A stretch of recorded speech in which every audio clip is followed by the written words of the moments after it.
Merci à Denis pour cette confiance au niveau de ce moment de partage. Et en fait, sans la grâce de Dieu, c'est vraiment une chose très très importante pour moi, c'est que sans la grâce de Dieu et sans l'écoute à 100% du Saint-Esprit, en fait, je vais pouvoir raconter, dire ce que je veux, ça sera vain, il n'y aura rien derrière. Et vraiment que le Saint-Esprit soit mon guide. Et quand j'ai repris encore ce matin, c'est vrai que je me suis rendu compte qu'en priorité, ça me parlait à moi. Alors, je crois que c'est la première fois que je partage comme ça, et pour vous, peut-être qui avez plus l'habitude de partager, je pense que c'est certainement ce que vous vivez aussi, et je me suis dit, waouh, c'est vraiment à moi que Dieu veut me parler, mais sans le Saint-Esprit, en fait, ça mène à rien. Et donc, au départ, j'ai donné comme un petit peu, le premier mot qui m'est venu, c'était revenir à la source. Et puis après, ça a été, non, c'est pas ça, c'est pas le mot juste. Enfin, voilà, toute la journée, ça me travaillait hier. Et en fait, c'est Dieu m'appelle, Dieu nous appelle. Il nous a créés pour accomplir quelque chose. Et en fait, on est tous appelés. Et en réponse à ça, personnellement, moi, il m'avait donné, il y a 32 ans, 33 ans, ouais, même peut-être plus. Le premier verset que j'ai eu dans la Bible, ça a été « Je t'instruirai et te montrerai le chemin que tu dois suivre ». Le psaume 32, le verset 8. Et c'était en 84, donc ça fait un petit peu plus. Et en fait, ce verset, il m'a impacté. Donc la première, quand je l'ai lu, bon, ça m'a pas spécialement parlé. Et c'était donc en 84. Et on m'a donné ce verset. Donc vous allez comprendre que c'était un chrétien. Et que c'était pour sceller une rupture amoureuse. Donc, un petit peu compliqué. Et en fait, ce verset, c'est vraiment devenu une clé dans ma vie. Ça a été un des versets qui, depuis 84, m'a toujours suivi quand il y a eu des joies, quand il y a eu des difficultés, quand il y a eu la tempête. Et la tempête d'il y a 13 ans, ça a été vraiment... ce verset, ça a vraiment été une de mes béquilles. Et simplement, même quand je l'entendais dans un message, pof, je disais, ah, là, Seigneur, qu'est-ce que tu veux me dire? Pourquoi ce verset revient? Et là, je me plaçais, en fait, dans la prière, et puis je disais, Seigneur, explique-moi, montre-moi encore, qu'est-ce que tu veux encore me dire à travers ce verset, même si je le connaissais par cœur. Donc, ma première partie, c'est un peu, il nous instruit, il nous équipe. Donc, notre papa nous instruit, et quand je dis notre papa, c'est parce que un papa, pour moi, c'est rempli d'amour, j'ai eu cette joie-là, il nous rend intelligents, il nous donne la sagesse. Et Dieu, c'est vraiment un Dieu d'amour. Et à travers sa parole, à travers les proverbes, à travers nos victoires, à travers nos épreuves, il nous parle. Et en fait, moi, personnellement, les proverbes, c'est vraiment une richesse d'instruction et de sagesse. Alors, ma fleur préférée, c'est la rose. Et je suis assez habile de mes mains. Alors, je peux avoir un bouquet de fleurs, un bouquet de roses, je vais pouvoir le mettre comme ça, je le prends, je le mets dans le vase, mais il y a des fois où je me suis amusée à défaire le bouquet et puis à en faire un autre. Et en fait, je me suis plus d'une fois piquée en prenant ces roses et puis en faisant mon bouquet. Et en fait, à un moment donné, j'ai fini par apprendre ces roses et à plus me piquer parce que je les tenais d'une certaine façon. Eh bien, ouais, j'ai appris. Avec Dieu, à travers sa parole, ça nous enseigne, ça nous forme. Et puis, à un moment donné, on a été enseigné, on a été formé, et puis on est envoyé. Et quand on va au culte, quand on se retrouve dans des séminaires, quand on se retrouve, on va être enseigné par des hommes, par des femmes. Quand on va dans des temps, simplement quand on est nous-mêmes devant la parole, on va être enseigné, on va être impacté. En fait, Dieu nous instruit. Du moment qu'on se laisse imprégner du Saint-Esprit, qu'on est décidé d'écouter, eh bien, on va être impacté. Et quand Dieu nous appelle, il nous qualifie. Ce verset, je l'ai eu, j'étais pas encore née de nouveau. Et alors j'ai été baptisée du Saint-Esprit par la même personne qui a prié pour moi, pour ça, et qui m'a dit un jour, quand Dieu nous appelle, il nous qualifie. Amen. Il remue bien la tête. Amen. Il remue la tête. Donc c'était avec Zav. Hein, je le connaissais pas encore plus que ça à ce moment-là. Hein, et Dieu ne nous donne pas un projet, un rêve, un destin sans aucun outil ni savoir. Au contraire, il va nous équiper, il va nous rendre plus forts pour accomplir, pas seulement pour accomplir, mais pour réussir. Ça nous montre que notre papa veut s'impliquer dans notre vie, dans ta vie, dans ma vie. Il nous appelle à entreprendre et à donner une nouvelle naissance à nos projets. Il nous montre aussi le chemin à suivre, c'est un peu ma deuxième partie. Et en fait, Dieu veut que nous soyons une solution dans le monde. Il veut nous utiliser, il veut m'utiliser, il veut qu'on marche en sa faveur. En fonction de notre sensibilité et de notre tempérament, Dieu va nous guider. Et moi, personnellement, je ne suis pas du tout à l'aise quand j'entends « Allez, vous venez, on va dans la rue et puis on va évangéliser. » Alors là, d'accord ? Quand vous vous promenez avec certaines personnes les dimanches et que vous savez, à un moment donné, il y avait des tickets de 500 € et dessus, en fait, il y avait la parole. Eh bien, vous vous promenez toujours un peu avec les mêmes personnes. Et puis, cette personne, elle marche et tout, puis « Ah, tiens, attends, regarde !» Enfin, il fait tomber le billet par terre, il le ramasse, et puis il dit « Ah, j'ai trouvé un billet !» avec des gens qui sont en train de marcher, hein, qu'on ne connaît pas, et puis il annonce la parole. Moi, dans ces cas-là, eh ben, je continue de marcher, d'accord ? C'est pas que le chemin est difficile, mais c'est que je continue de marcher. Et puis, à un moment donné, ben, j'ai quand même, il y a à peu près, c'était en 2019, je suis partie faire un séminaire au Québec.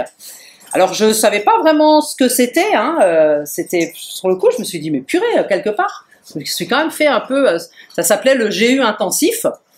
Bon, et ben là, pendant une semaine, j'ai eu un enseignement. Et cet enseignement m'a parlé, et c'est là qu'on voit la différence de chacun. Hein. Moi, cet enseignement, il m'a parlé. Et j'ai pu aller dans la rue. Et j'ai pu aller... vers les personnes et puis prier pour ces personnes. Alors, j'ai pas prié pour 50 personnes, mais j'ai pu le faire parce que c'était d'une certaine façon et que ça me correspondait. Et j'ai compris quel était le chemin que je devais prendre pour parler de Dieu.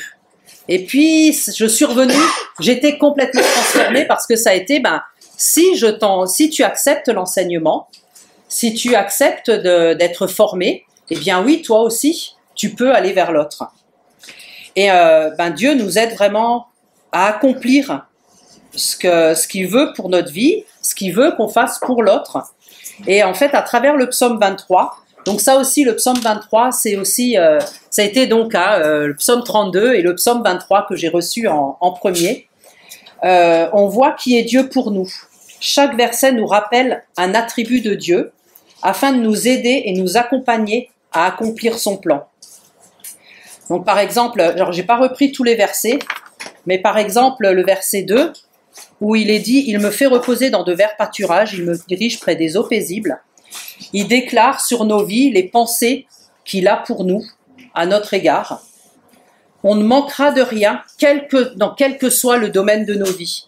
Et moi, par exemple, en janvier, quand j'ai décidé de dire stop à mon travail de 30 heures, avec un salaire qui tombait tous les mois, ça n'était pas évident et puis ça tournait, je me disais mais comment je vais faire? C'était facile, il y avait un salaire qui tombait, qui était fixe, et puis là la décision je l'ai prise, alors oui je l'ai pas prise toute seule, j'ai prise dans la prière, c'était vraiment clair que je prenais cette décision, mais en réponse j'ai eu ne traîne pas un regard inquiet, sois encouragé à travers ma parole, je te fortifie et repose-toi en Dieu.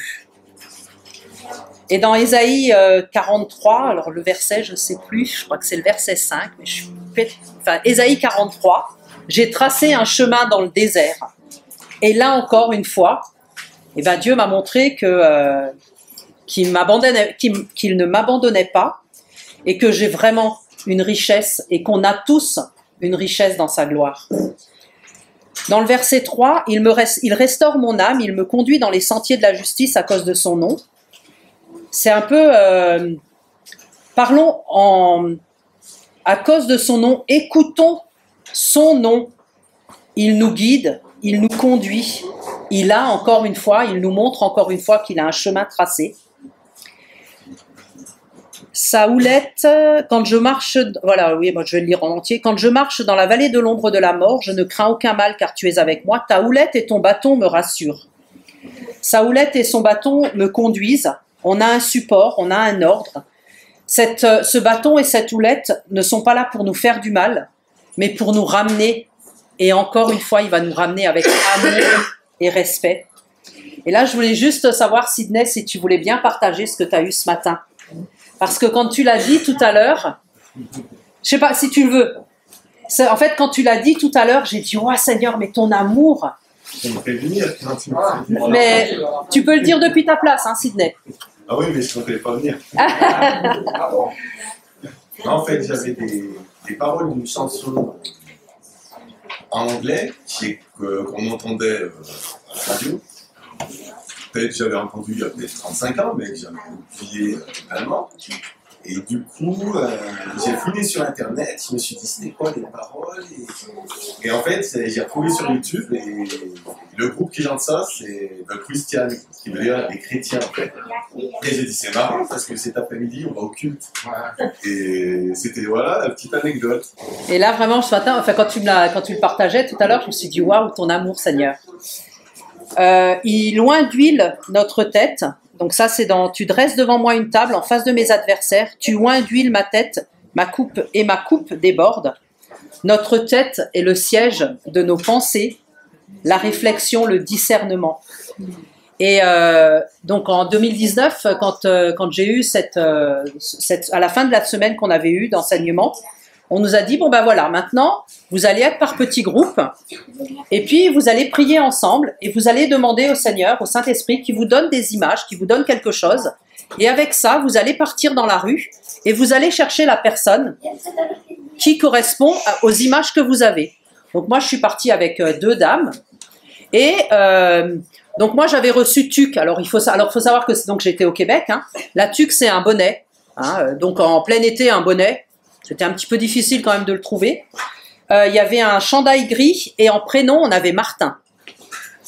Et donc, on voyait des personnes. Alors, on a vu une personne, elle avait un grand tatouage derrière son mollet avec un coq français. Donc, je dis comme ça, bah tiens, là devant, c'est un Français. Puis, une des filles avec qui j'étais, elle a été. Puis, bonjour, vous êtes Français? Ouais, comment vous le savez? Alors, je dis, c'est facile, en fait, on a vu votre mollet. Donc voilà, et puis est-ce que vous vous appelez Martin? Est-ce que non. Et puis vous, qu'est-ce que vous faites? Alors on a expliqué, ah non. Donc après les gens repartaient. Et puis vers la fin, on allait rentrer et il y avait une dame qui avait un sac et puis dessus il y avait une croix bretonne et avec écrit, je sais plus ce qu'il y avait au niveau de la Bretagne. Et puis je lui dis bonsoir, je dis ah vous êtes bretonne? Oh, comment vous savez ça? Et je dis non mais j'ai triché, j'ai vu votre sac. Et elle dit ah bon. Et elle était avec une autre dame. Et on lui demande vous êtes française? On discute un petit peu, oui. En fait, on a écouté ce qu'elles avaient à nous dire. On a posé quelques questions et puis on a écouté. Et à un moment donné, est-ce que votre nom de famille c'est Martin? Parce qu'elle avait un chandail gris, la dame. Et est-ce que votre nom c'est Martin? Ben non, mais mon mari s'appelait Martin. Et là, elle commence à avoir les larmes aux yeux et puis elle dit ça fait 2 ans qu'il est décédé et je m'en remets pas. Et une des filles qui était avec moi, elle dit je sais ce que c'est que de perdre quelqu'un de cher parce que j'ai perdu mon frère il y a 2 ans. Et elle lui dit est-ce que vous acceptez qu'on prie pour vous? Oui. Alors elle lui dit oui, vous pouvez. Et puis on s'approche vers elle et puis elle fait ah non mais vous pouvez prier là, il faut qu'on s'en aille. Elle dit non mais vous savez c'est juste 2 minutes et on a juste prié pour cette dame pour que son cœur soit en paix et qu'elle puisse continuer sa soirée dans la paix, qu'elle puisse être apaisée par rapport à ce décès. Et c'est tout, ça a été... Et en fait, moi, ça vraiment, cette chasse au trésor, cette façon-là, ça me parle. Moi, personnellement, ça m'a parlé. Dans le verset 6, oui, le bonheur et la grâce m'accompagneront tous les jours de ma vie et j'habiterai dans la maison de l'Éternel jusqu'à la fin de mes jours. On a un papa qui est bienveillant, on a un Dieu qui est bienveillant, sa grâce est illimitée, ses gestes sont tendres, il est fidèle. Et au niveau de cette fidélité,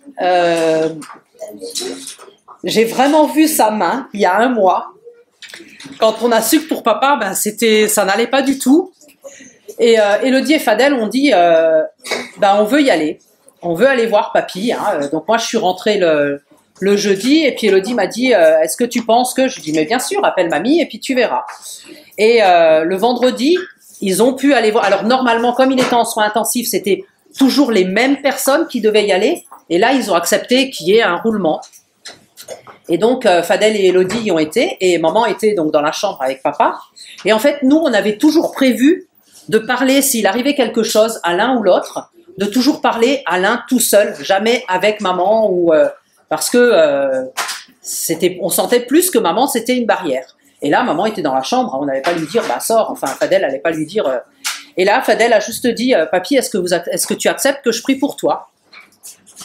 Et puis, maman était à côté, et... elle n'a rien dit. Fadel a prié pour papa, avec papa, pas pour papa, avec papa. Il a accepté, maman aussi.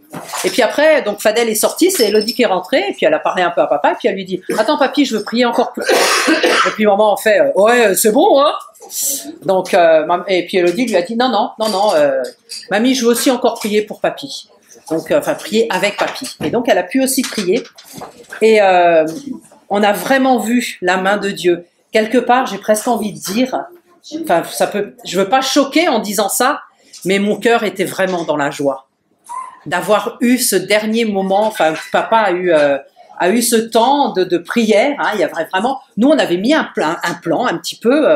On se disait bon, alors là, on va pouvoir comme ça. Et en fait, non, ça n'a pas du tout été comme ça. Et papa était vraiment conscient. Il a vraiment, ça a été, ça a été vraiment un moment de joie. Et en fait, cette vérité, elle nous rappelle, c'est toutes ces vérités que Dieu nous donne à travers la parole, c'est un rappel pour nous encourager dans notre marche avec lui. Dieu nous a appelés, il s'implique dans nos vies, dans chacun de nos projets. Il nous équipe, il nous accompagne, nous guide pour être une lumière dans le monde, refléter son amour et apporter son royaume. Et j'ai envie de dire, et je l'ai mis en grand sur ma feuille, apprenons à écouter. Alors hier soir, j'en parlais encore, hein, et je crois que ce mot-là, il y a quelque chose pour moi, je ne sais pas ce que c'est, mais apprenons à écouter. Et personnellement, c'est mon objectif, aimer, servir, écouter, en étant connecté au Saint-Esprit pour savoir vraiment ce qu'il veut nous dire. Et donc, je suis une des personnes qui a été votée ce matin, je dis ça pour personne. Elle se reconnaît, c'est la petite.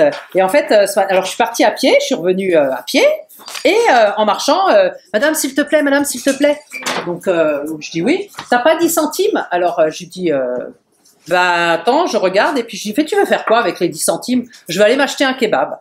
Donc c'était un petit jeune, et je lui dis, il me dit, je vais aller m'acheter un kebab là-bas. Alors tout d'un coup, tu lui donnes pas les 10 centimes, va avec lui. Et il me dit, non, mais là-bas en bas, il veut pas me donner les 10 centimes, il est pas gentil. Alors je dis, s'il est pas gentil, c'est que tu as fait certainement quelque chose. Et là, il me dit, quand j'y vais, j'ai jamais la somme exacte. Je dis, c'est normal. C'est normal que là, aujourd'hui, il va pas te redonner ton kebab avec 10 centimes de moins. Si à chaque fois que tu y vas, à un moment donné, ton kebab, il va être gratuit. Je lui dis, viens, il y en a un petit peu plus loin, hein, viens, on y va ensemble. Et puis, j'ai parlé avec ce jeune, donc 14 ans, il travaille pas, il va pas à l'école, il deal, les gens sont méchants, et je lui dis, mais non, en fait, non, je lui dis, comment tu veux t'en sortir si tu travailles pas? Comment, je lui dis, tu veux gagner de l'argent, tu travailles pas, tu veux... Et en fait, avec ce jeune, j'ai pu parler, et je suis rentrée dans le kebab, et là, à un moment donné, il me dit, non, attends, madame, attends, et puis il va vers un gars, donc, bien entendu, j'ai vu ce qu'ils ont fait, hein, voilà. Je suis rentrée, moi, dans le kebab pour demander à combien était un kebab, parce que je me suis dit, je vais quand même le laisser payer sa part, il faut quand même qu'il fasse sa part, et moi, je lui donnerai le reste. Je suis ressortie, il n'y avait plus personne. En 2 secondes, j'ai cherché partout, je n'ai plus retrouvé ce jeune. Donc, il est reparti comme... Et là, je me suis dit, waouh, Seigneur, c'est vrai que je t'ai demandé d'écouter, c'est vrai que je t'ai demandé d'être... Mais j'ai pu lui dire certaines choses à ce gamin, parce que 14 ans, c'est un gamin. Et j'ai dit, bah, là, ce soir, tu veux que je fasse mon mot clé, c'est écouter. Bah, Seigneur, j'ai commencé à écouter, puis que bah, je puisse continuer encore à écouter. Amen. Voilà.